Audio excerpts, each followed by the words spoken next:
लातूर शहरातील वाहतूक कोंडी समस्येवर पोलीस अधीक्षकांची भर पावसात छत्रपती शिवाजी महाराज चौक येथे 2 तास प्रत्यक्ष पाहणी, सूक्ष्म नियोजन व दीर्घकालीन उपाययोजनांवर भर.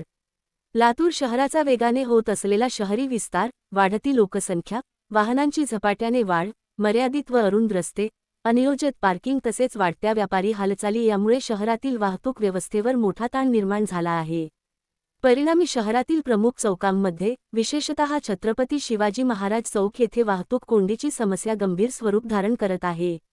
नागरिकांच्या दैनंदिन जीवनावर प्रतिकूल परिणाम करणाऱ्या या समस्येवर कायमस्वरूपी व परिणामकारक तोडगा काढण्याच्या उद्देशाने लातूर जिल्हा पोलीस प्रशासनाने व्यापक, बहुआयामी व दीर्घकालीन दृष्टिकोनातून मोहीम हाती घेतली आहे. पोलीस अधीक्षक श्री अमोल तांबे यांच्या नेतृत्वाखाली व अपर पोलीस अधीक्षक श्री मंगेश चव्हाण यांच्या मार्गदर्शनाखाली ही मोहीम राबविण्यात येत असून, वाहतूक व्यवस्थापनामध्ये तांत्रिक विश्लेषण, प्रशासकीय हस्तक्षेप व नागरिकांच्या सक्रिय सहभागावर आधारित उपाययोजनांची अंमलबजावणी केली जात आहे.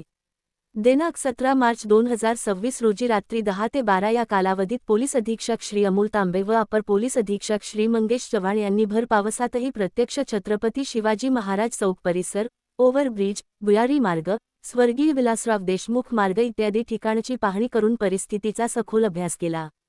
प्रतिकूल हवामानाची पर्वा न करता संपूर्ण चौक परिसर पायी फिरून रस्त्यांची रुंदी, वळणांची रचना, पार्किंगमुळे होणारे अडथळे, वाहतुकीचा प्रवाह व कोंडी निर्माण होण्याची प्रमुख ठिकाणे यांचा बारकाईने अभ्यास करण्यात आला. या पाहणीमुळे समस्येची मूळ कारणे अचूकपणे ओळखून त्यावर परिणामकारक व व्यवहार्य उपाययोजना निश्चित करण्यात येत आहेत. नागरिकांना आवाहन. लातूर शहरातील सर्व नागरिकांनी वाहतूक नियमांचे काटेकोर पालन करावे, रस्त्यावर अनधिकृत पार्किंग टाळावे व पोलीस प्रशासनाला सहकार्य करावे. लातूर येथून रणजित मस्के यांची रिपोर्ट.